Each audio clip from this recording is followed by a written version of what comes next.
All right. Hello again, Avengers, and welcome to another exciting daily vlog. This is daily vlog number 228. I need a drink.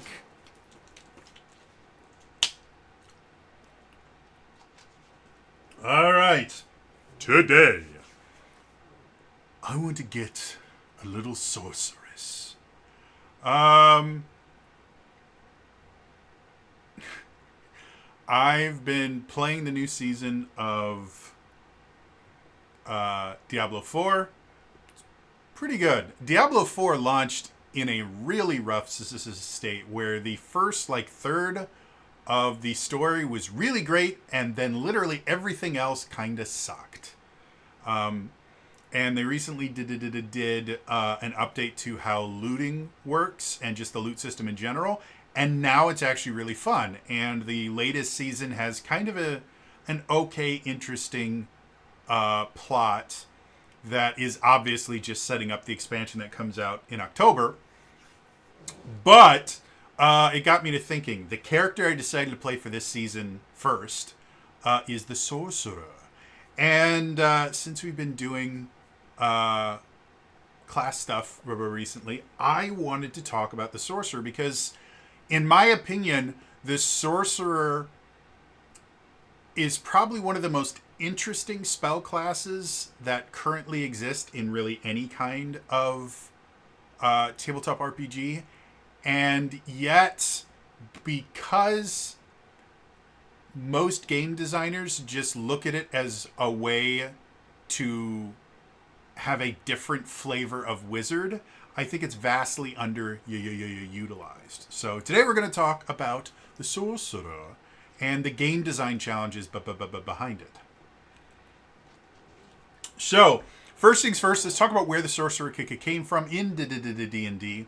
Now, the idea behind the Sorcerer is basically, again, the vast majority of people, when you ask them, well, what is a Sorcerer, they will always reference a wizard. Because, again, wizard is your default offensive spellcasting class.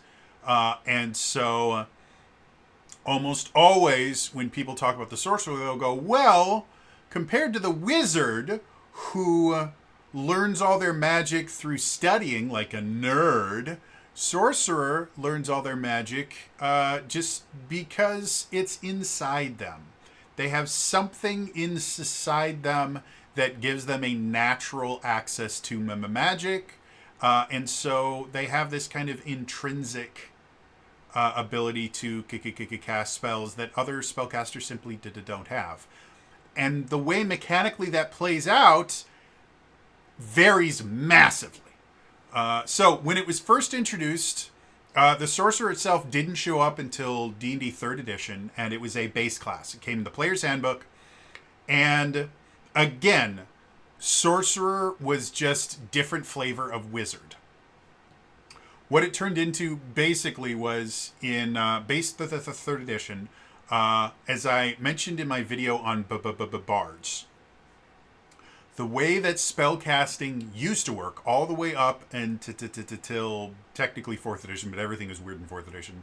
But then when we went back to Vancian Magic in 5th edition, that's when everything changed.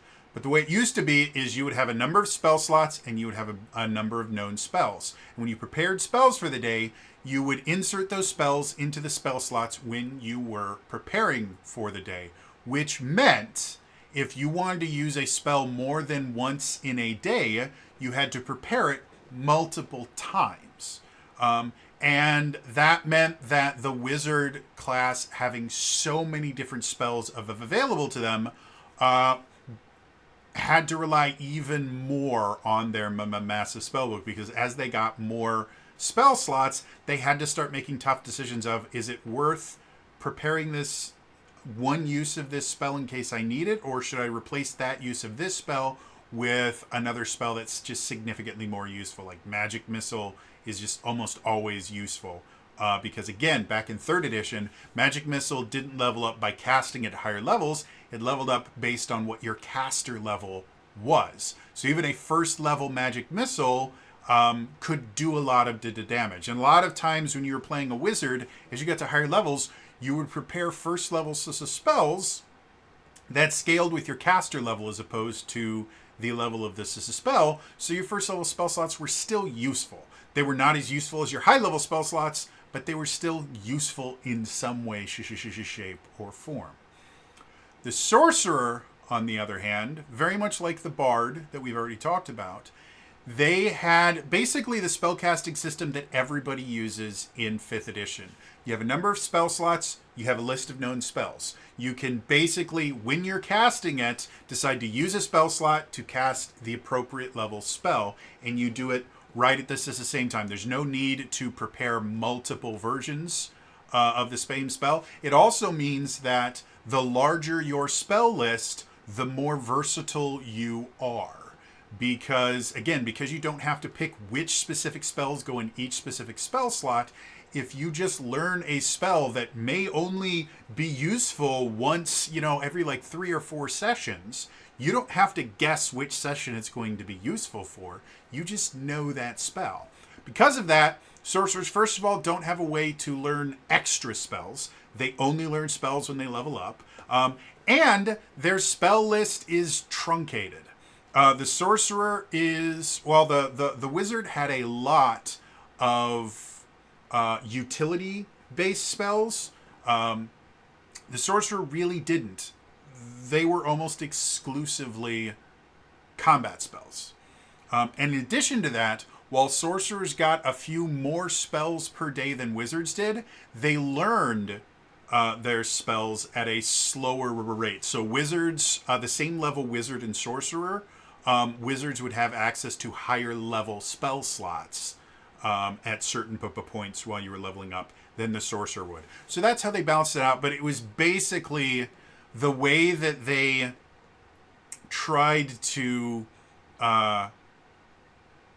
create a mechanic around the idea of an innate spellcaster that can just cast spells because of something inside of them was, they don't have to choose which spell slots to prepare. And from a mechanical standpoint, that kind of works.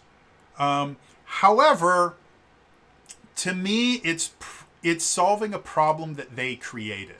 The Vancian magic system, if you're not familiar with that term, the Vancian magic system refers to a magic system where you have spell levels and spell slots.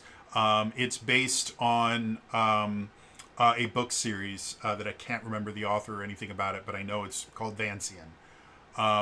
Where in the book series, wizards would have to physically prepare a number of spells every single day because they were basically consumables for them, which is how the old school Vancian spell system worked. Your spells were consumables. They were rechargeable consumables, but that's what they were consumables. When we get to 5th edition, and basically how the sorcerer has worked since the 3rd edition, that was they decided to get rid of the consumable nature of it and just have that your spell slots are a limited resource and the spells that you know are the spells that you know. They changed things up by allowing wizards to prepare a subset of their full spell book per day, and then again, sorcerers just always know their spells.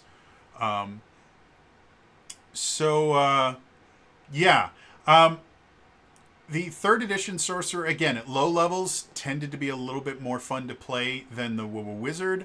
And once you got to high levels, they kind of balanced each other out because sorcerers got more spells, wizards got more powerful spells, and a wider variety of spells. However, they still were effectively the same class with a slight alteration. And again, the innate aspect of spellcasting just didn't really feel that special. When you move up to 4th edition, the wizard in 4th edition still had the ability to prepare spells. And the way that they did that was all of their encounter and daily powers that they got, they would learn 2. And every day they could prepare 1 of those 2 per level. So like at first level, you got two encounter daily, or you got two encounter powers, you got two daily powers, meaning you could prepare one first level encounter power, one first level daily power. So it still had the idea that wizards were a little bit more flexible, but because of the power system in general, it meant that they just did a little differently. And as much as that sounds like a huge limitation, it actually wasn't. Because of the power system in fourth edition, the martial caster divide was significantly shrunk down. But it meant that when you were leveling up, you really had to focus on how you wanted your character to play, and the wizard just flat out had significantly more flexibility than any other class. But their role in 4th edition was controller, which, if you remember, I've mentioned this many, many times, there were 4 roles in 4th edition. There was defender, your tanks, there was leader, your healers, there was striker, those are your damage dealers, and then there was controller, whose job was basically to control. They could debuff, they could buff, they could move enemies around, they could do a lot of different things. Playing a controller in 4th edition was massively fun. It's one of the reasons why I became such an advocate for controller-based classes, because they are massively fun, and they massively change how the game works when they are played well. When they're played poorly, they're really underpowered and not fun at all. But the Sorcerer was a striker. And again, it was effectively similar to a wizard. The thing with the Sorcerer is they did have a choice that they would make that would kind of flavor which kind of sorcerer they were, whether it was wild magic or draconic were the two main power sources for them. I think they called them origins then, it might have been, I can't remember, in the 4th edition, and then they eventually got a few more. And that basically kind of changed some intrinsic benefits for them. They would have a resistance to something based on that. And there was a few other things that would change based on their origin. Like there were certain powers where if you had the draconic source, that's what it was called, not origin, source. If you had the draconic source, certain spells would work differently. And it also would change which stat you used for additional damage, where the draconic origin, your strength score actually would give you additional damage on certain spells, whereas the wild magic, I believe it was intelligence, and then charisma was your just base casting thing. So it's an interesting thing. It still didn't feel very much innate. You know, again, the idea that they were having there is, depending on the innate source of your power, it would change how the spells work, but they were still kind of locked into how they would work from when you leveled up. There was nothing kind of on the fly that you could do, which to me is something that an innate sorcerer would be able to do. So fast forward to 5th edition. Now everybody uses the sorcerer casting method. So that can no longer be what makes sorcerers different. However, there was something from 3rd edition that they decided to make exclusive to the sorcerer to kind of model that innate benefit. In 3rd edition, there were certain feats that you could take called meta magic. And what meta magic did was it would allow you to cast spells differently. But when you prepared them with a meta magic ability attached to them, you would have to prepare them at higher levels because the meta magic options made them quote unquote more expensive to cast. So there were things like there was a meta magic that allowed you to not have to use any components for it. So if you didn't have spell components on you for whatever reason, you could still cast the spell. There were meta magic features that allowed you to cast it when you were silenced or cast it without people noticing. There were meta magic options that allowed you to make it more difficult to resist and all these other things. But it was basically kind of changing it, not really on the fly, because again, for wizards, you had to prepare it as that meta magic. But for sorcerers, they could technically meta magic as they were casting, which was kind of cool. You get to 5th edition, meta magic is now a sorcerer class feature. And to me, that is the closest they have gotten to the idea of an innate spellcaster that just kind of intrinsically knows how magic works and doesn't study to learn their magic. They just kind of do it. I've met people, specifically from a musical standpoint. Again, I am a classically trained musician, and all that really means is, first of all, I learned classical music and classical styles of playing my instrument, and I took traditional lessons and things like that to learn my instrument. I had private lessons. I was in bands for almost the entirety of my school career. Even into college, I was still in bands and stuff like that. And yeah, I learned music theory and music history and all that stuff, and the mechanics of my instrument in and of itself. Learned how to repair my instrument, which is a very useful thing to know.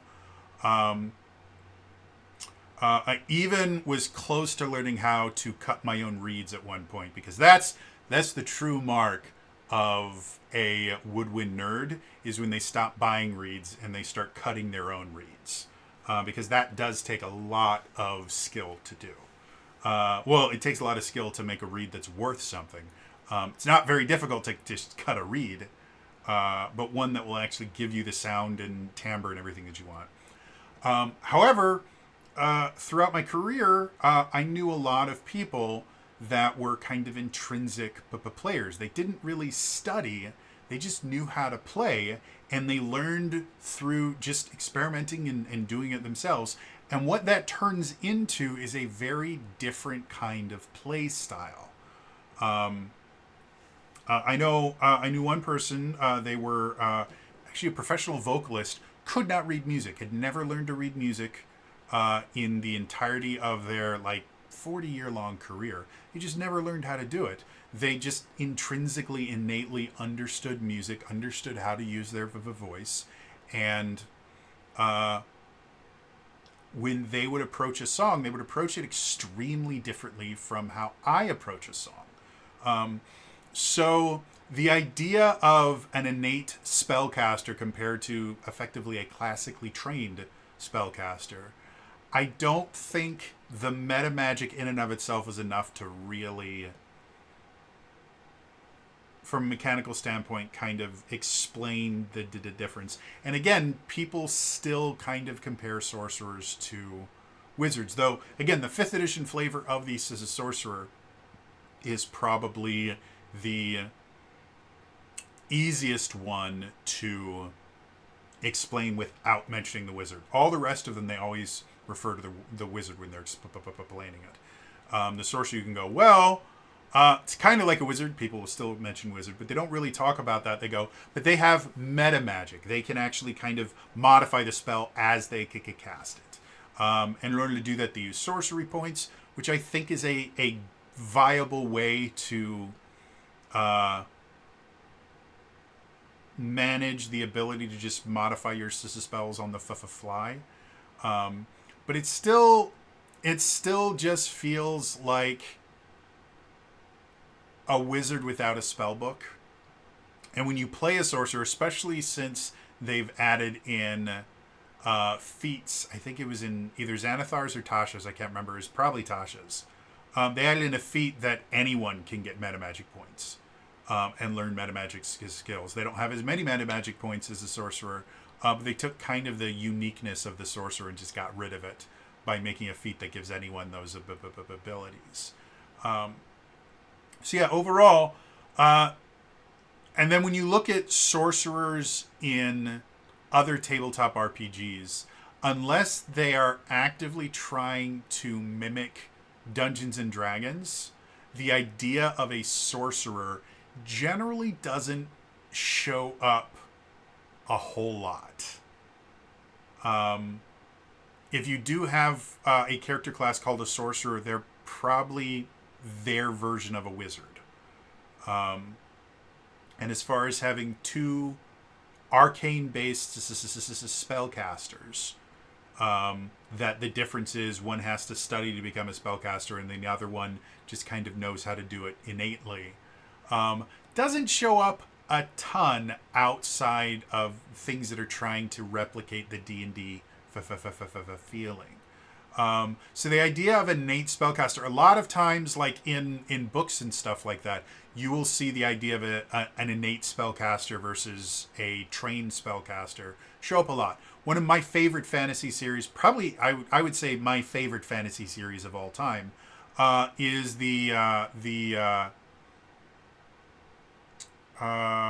what's it called?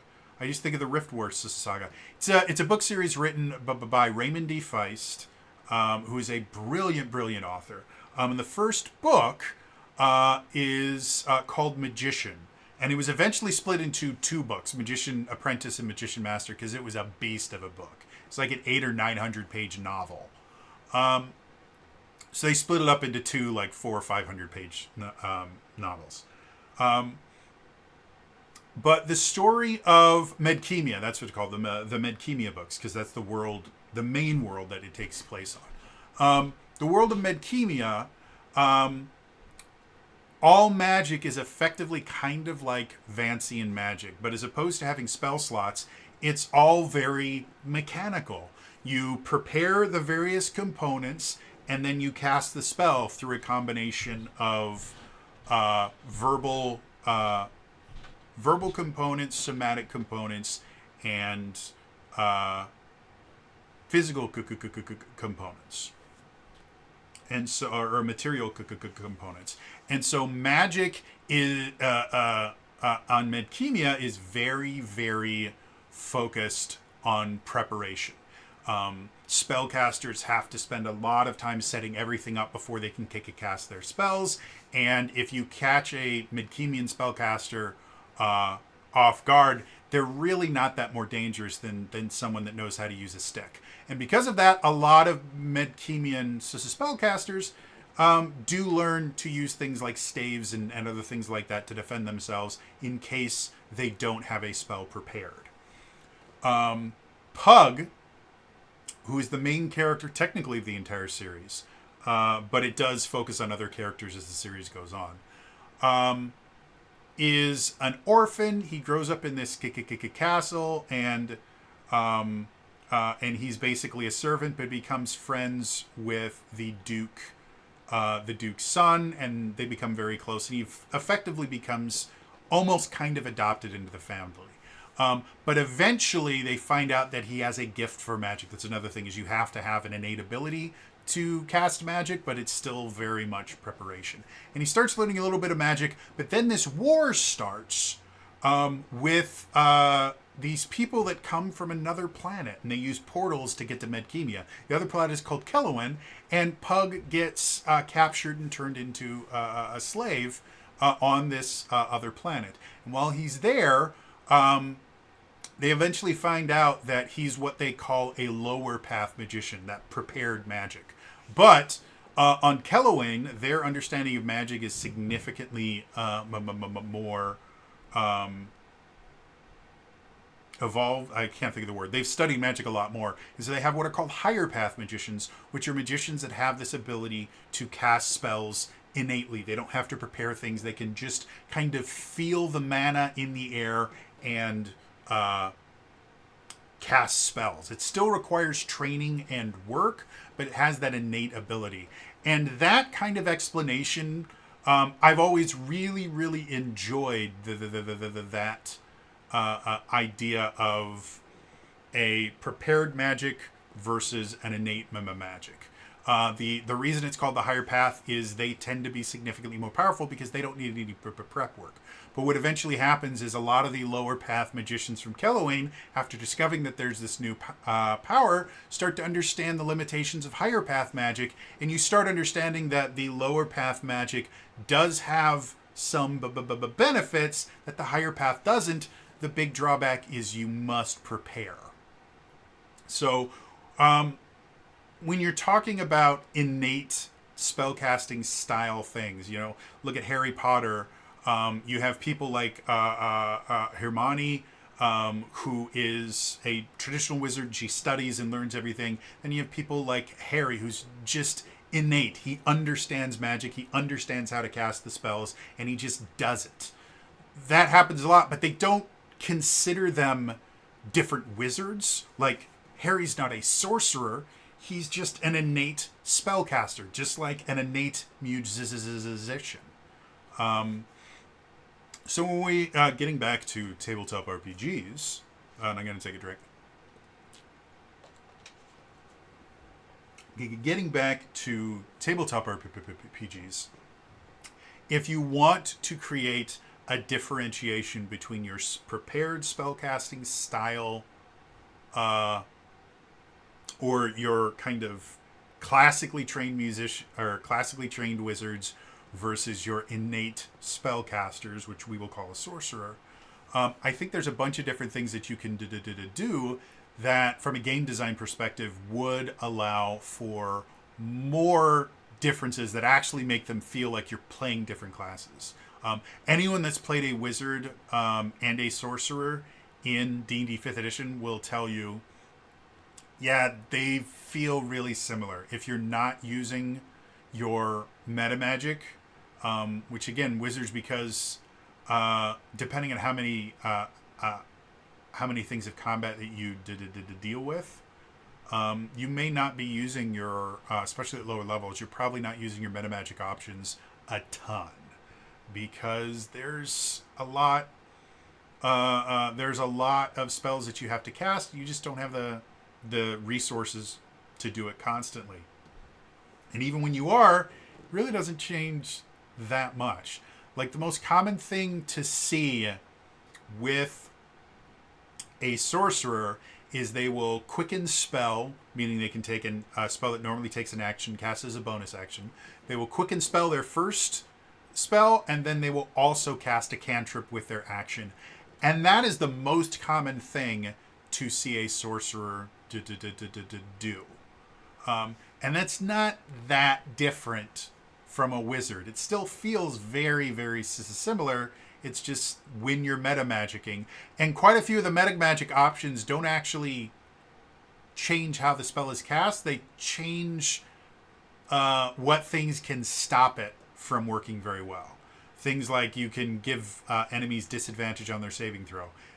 It doesn't change how it feels to cast the spell, it just means that you're hitting more often. Subtle spell means that you can't be silenced or you can't be countered. Again, it doesn't really change how it feels to cast the spell. So first of all, let's define what we mean by a sorcerer, like I try to do in every one of these videos.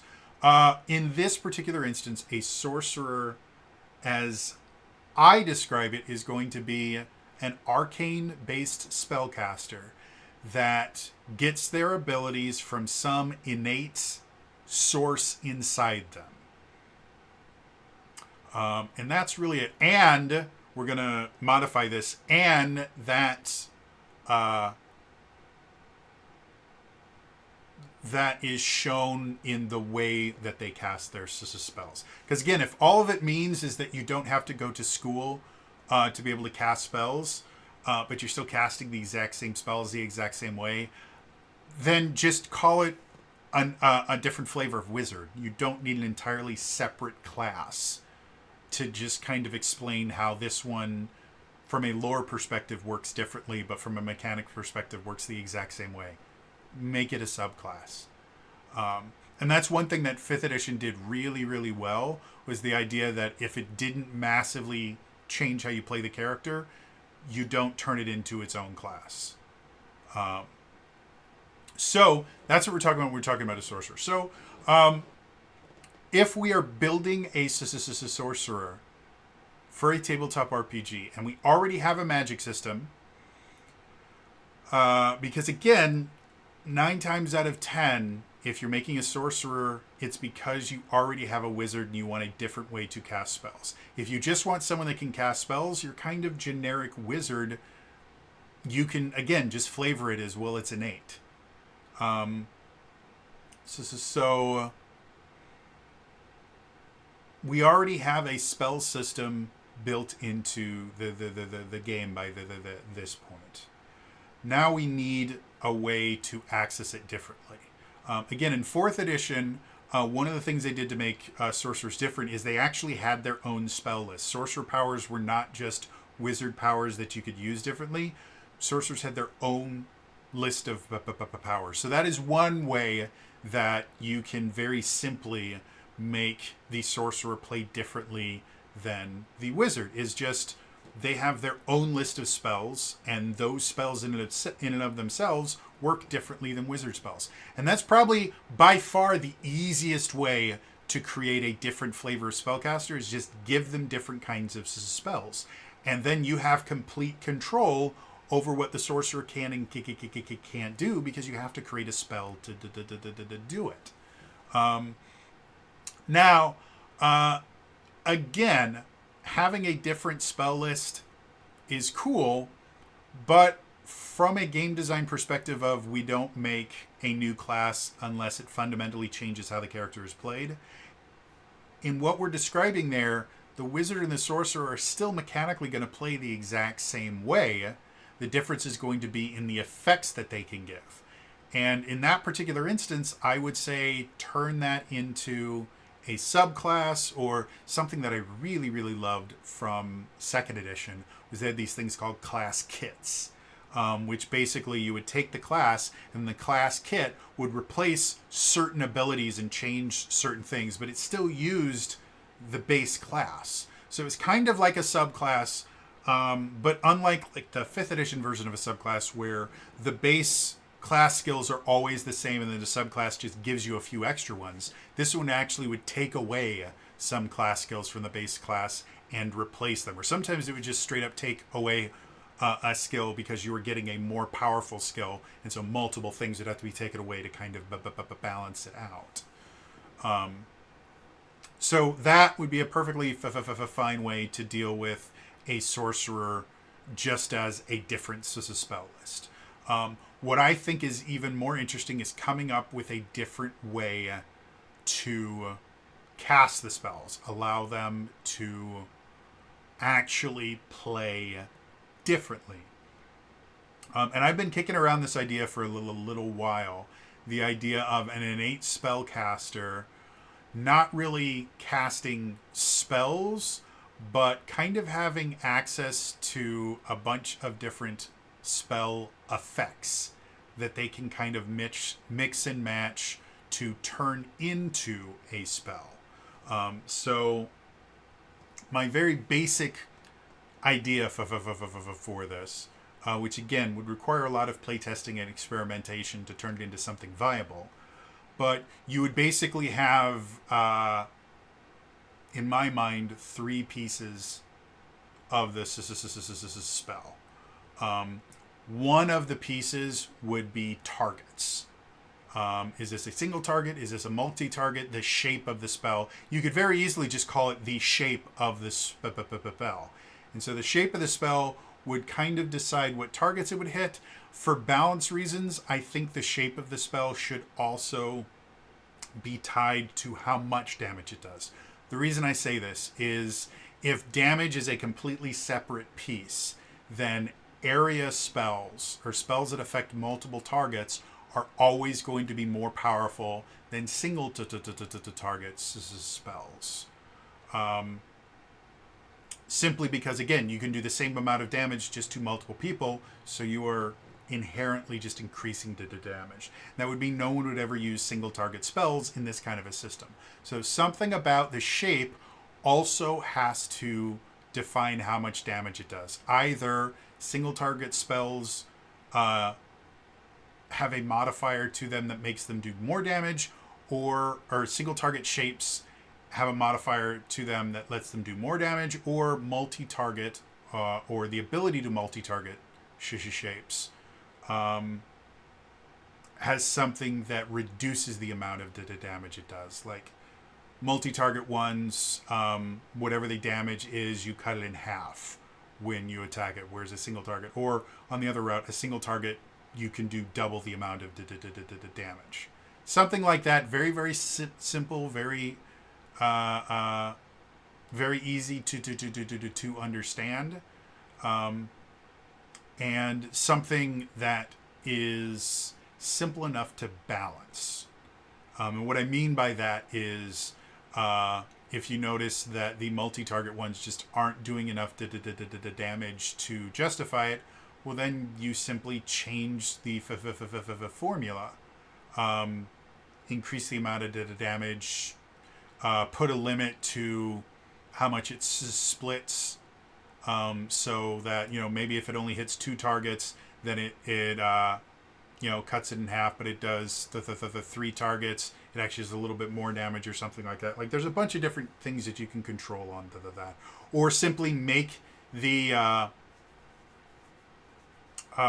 make everything a little bit more powerful, and then add another effect to a single target spell. So anyway, we have the shape that they will have access to, which I think the more different shapes that you can come up with, the better, because you want them to have a bunch of choices, and probably the single target version of the shape will be one that everyone gets access to. Then you have cones, spheres, cylinders, and then certain ones that are like multi-target in an area, where it's not like an area effect, but it's like you can hit 2 targets within a particular area, or 3 targets within a particular area, or ones that pierce through enemies, or ones that jump between enemies. Like, there's a lot of different shapes that you can come up with if you get creative enough, and it will massively change how the people use them. So the first aspect is shape. Second aspect is what I'm going to call effect. And this is where you can put in damage types like fire spells, lightning spells, air spells, stuff like that. But something that the Essence 20 system does that I really, really like, that a lot of other systems don't do, 5th edition 100% doesn't do that, is damage types are not just, this is fire damage instead of cold damage. And the only thing that changes is, well, if this person is resistant to cold damage, then I should use fire damage. That's really, really boring. In Essence 20, each different damage type actually has a different thing that it does. And you see this a lot in more modern video games. Like, I've been playing Warframe a lot. Each different damage type actually does something different. And that includes the physical damage type. Slash damage has a status effect proc that it can happen. And slash damage effectively puts a bleed on the target, where it just takes additional damage for a little bit of time. And that bleed can stack. Puncturing damage, when that proc goes off, it actually lowers their armor, if I remember correctly. And bludgeoning damage literally knocks them down. Electricity did the damage, shocks them, which stuns them for a brief second, but also kind of travels to other enemies. Fire damage sets them on fire, so it gives a damage over time, but it also reduces their armor by half. Radiation damage confuses them and makes them attack other people. Blast damage makes them explode. Like, each different damage type does something different. So if we are creating a sorcerer, and one of the aspects of this spell that they have is going to be effect, and that effect is going to include damage types, we need to have something more interesting than, well, this is fire damage, and that means if it's, weak to fire, then it does more damage, and if it's resistant to fire, that means it does less damage. I'm not saying that weakness and resistance should not be a part. It shouldn't be the sole deciding factor, because it's really, really boring. And it does mean that the effects piece of this spellcasting is going to be less important. And we don't want that. From a game design perspective, if you're going to give them a choice, it needs to be a meaningful choice. I say this all the time. Good game design gives you choices. Bad game design gives you right answers. So the effect is going to be something akin to damage type, and it's also going to also give some other effect. Whether that effect is tied to the actual damage type, or whether it's just tied to the sorcerer or something like that, the effect has to be more than changing the damage. And then the final aspect of it needs to be duration. Or doesn't need to be, but in my book, I think duration would be the cool thing. So there will be certain spells that apply damage over time, or the effect itself lasts for a little while. And that's other things, like part of that effect part could be whether the spell is damaging, whether the spell is a buff, a debuff, or something like that. And then the duration, again, can be as simple as instantaneous versus lasts a certain number of turns. But again, that can become very, very boring very, very quickly. And again, you will eventually have right answers instead of choices. What can be even more interesting is the idea of the duration is not limited to a single spell cast. So depending on the kind of duration that you use, maybe the next time that target gets hit by a particular spell, certain durations will increase. There, like you could have a stacking duration where the duration itself is significantly shorter, but if you hit that target with that same duration of effect, before that stat goes, before that duration ends, then not only does it get extended to a longer time, but also has an additional effect. They take twice as much to the damage, or something like that. It could be that the duration is viral, in the idea that it affects one target and then it spreads to another target within this amount of time. So again, duration doesn't have to be just instantly works or works for a little bit of time. Experiment with the idea of different ways that the spell could last longer or affect people in different ways. You know, a duration of instead of requiring it to get hit multiple times, it could be a duration that starts off weaker, where it does maybe 1 point of damage the first turn, then it does 2 points of damage the second turn, 4 points of damage the third turn, 8 points of damage the next turn. It just gets multiplicatively bigger and bigger and bigger. That could be something really interesting. And again, that turns the choice of duration into an actual choice, as opposed to, okay, because you have to sit there and you look at the combat and go, okay, this dude, he's got a lot of hit points. We're not really focusing on him. We're killing off all the other guys. So if I hit him with this long duration one, now we can let that kind of build up and start doing real damage to him while we take care of other things. Or I put the viral duration on him because he keeps spawning ads. So at the viral duration, every time he spawns an ad, it's going to get hit by this thing instantly. And so that's more useful in this particular instance. You see how that idea of having these different building blocks allows you to create something interesting and fun. And then the only thing that you have to do is find a way to limit it in some way. Because having truly unlimited uses of this ability of just being able to mix and match all the effects, that can become broken. Especially if you have a traditional wizard that just has access to spells that do very specific things at very specific times, and they don't have that kind of mix and match ability. So again, one way you can do that is how they do it in 5th edition. You have to burn a resource to be able to cast a spell like that.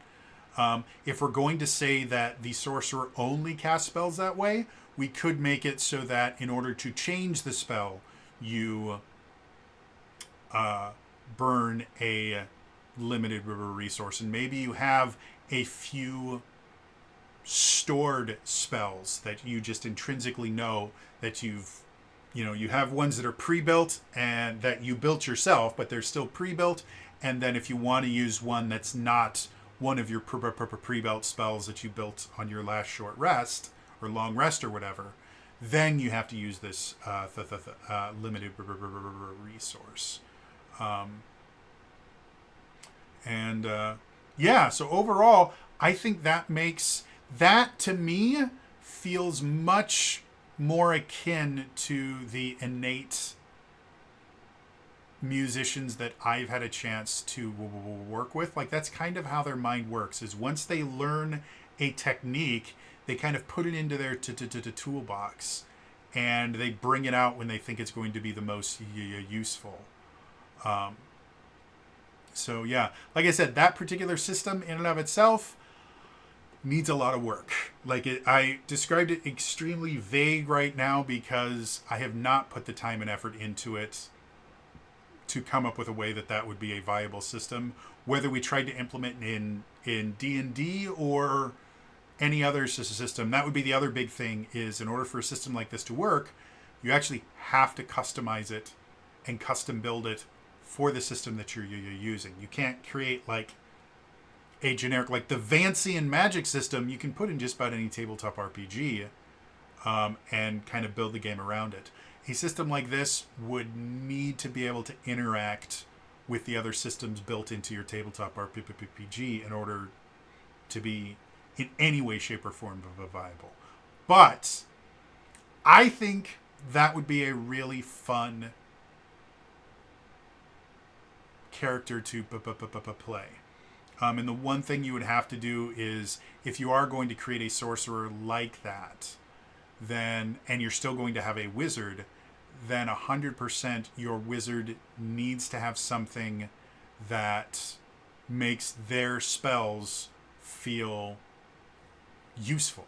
You know, they need to feel that they're still a benefit to playing them. So there should be certain things that only happen when a wizard casts a spell. Maybe certain effects or certain spells that there's no possible way that a sorcerer could recreate that particular spell using their mix and match system.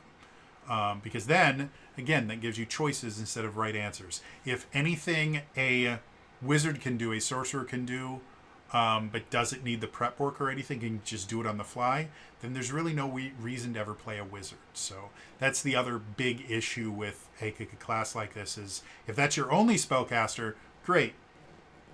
No worries, just make all of your spells work that way. But if you're going to have a wizard-style character, then you better make sure that there are things that the wizard can do that the sorcerer simply cannot. Which, again, is something that relates to my experiences in music. An innate player will have a lot of really, really cool things that they can do. However, if you have not trained in music theory, there are just certain things that you're just not going to be able to do. If somebody gives me a lead sheet, an innate player might be able, or probably can play off of a lead sheet without too much difficulty. If you're not familiar with what a lead sheet is literally that. It is a piece of music. It will generally have a melody written on it, but above the melody, it will have chord symbols. And basically what that's telling you is it's telling you what chord that particular measure is in. And what it's designed for is, in jazz, you're expected to not stick to the melody. You're expected to embellish and improvise and things like that. And so the lead sheet, what it does is, by giving you like a G7 chord, you can sit there, oh, G7, okay, so it has these notes. That means if I play any of these notes, then they're going to sound right in that key. Also, it means that if I play these particular notes, it's going to clash with this aspect of the G7 chord, but it's not going to clash with that. So someone that's trained in music theory, one of the things that I was taught when I was first learning improvisation is most jazz songs. I can't say like every single one of them, because there are some real weird stuff going on in the world of jazz. But most jazz songs, especially standards, if you look at the chord progression, you actually write out every single chord. You can actually find a list of 5 notes that appear in almost every or every single chord the in the song. And that gives you a pentatonic scale, meaning anytime you play any of those 5 notes in any order, it doesn't matter where you are in the song, it's going to feel like it fits there. Now, the interesting thing about jazz is you don't always want to feel like you fit. A lot of jazz improvisation, you will intentionally play outside of the key to create dissonance and tension so that you can resolve it when you go back in. But for beginning improvisers, this is a really, really useful thing, because playing dissonant notes feels wrong and it doesn't feel right. And if you're not used to it and you do it by accident, it can throw you off. So from a classically trained musician, I can sit there and go, oh, blah, blah, blah, blah, blah. Whereas an innate player might look at the chords and go G7, and they just go, okay, well, I know I can do this and that'll probably feel good. But they're not going to be able to sit there and take everything apart and go, okay, well, then this is the pentatonic scale that I want to base my notes around. Or they're not going to be able to look at the chord progression and go, oh, that's a 4-5-1 progression. So I know that later on, when it changes to this progression, that I can do this and this and this and this, because the cadence is still technically going off in this. They've just technically changed to a different key without changing to a different key, which gets really, really technical. But it's a thing that happens in jazz a lot, where they will have kind of like a ghost key that they play in, where they're still technically playing in the earlier key, but because they're doing like weird minor and diminished chords in there, they're technically playing in a completely different key. It's really fascinating. So anyway, yeah, so that, to me, that kind of relates and mimics the experiences I've had playing with innate players versus classically trained. And to be perfectly honest, I have experience of both, because again, my classical training, specifically as it relates to playing the saxophone, again, I classically trained a musician. But when I started doing vocal stuff, I didn't really get my classical training in vocal things until much later in my career, and I never had classical jazz instruction in voice. Everything that I did vocally for jazz, I taught myself, and I kind of learned innately. I used some of my music theory to do it, but most of it is innate. And so I kind of branch both of those worlds. And a lot of the jazz playing that I did later on in my career, I kind of just threw out most of my classical training and just played innately, because it's a lot easier for me. So anyway, interested to hear from you guys. First of all, what are your opinions on sorcerers in general? Do you like the 5th edition sorcerer? Do you like the earlier flavors of sorcerer? Do you just like the idea of having both a sorcerer and a wizard in a tabletop RPG, or do you think it's overkill? In addition to that, what do you guys think of the idea of that piecemeal spellcasting system? Do you think that would be more fun to play as a sorcerer, or do you think it would be less fun? It complicates it too much and wouldn't be a very interesting thing to play. And do you have any other ideas on how you could mimic an innate ability to cast spells in the mechanics of a tabletop RPG? Let me know in the comments down below. Otherwise, again, that is all for me today. I will see you guys next time. All right? Bye-bye.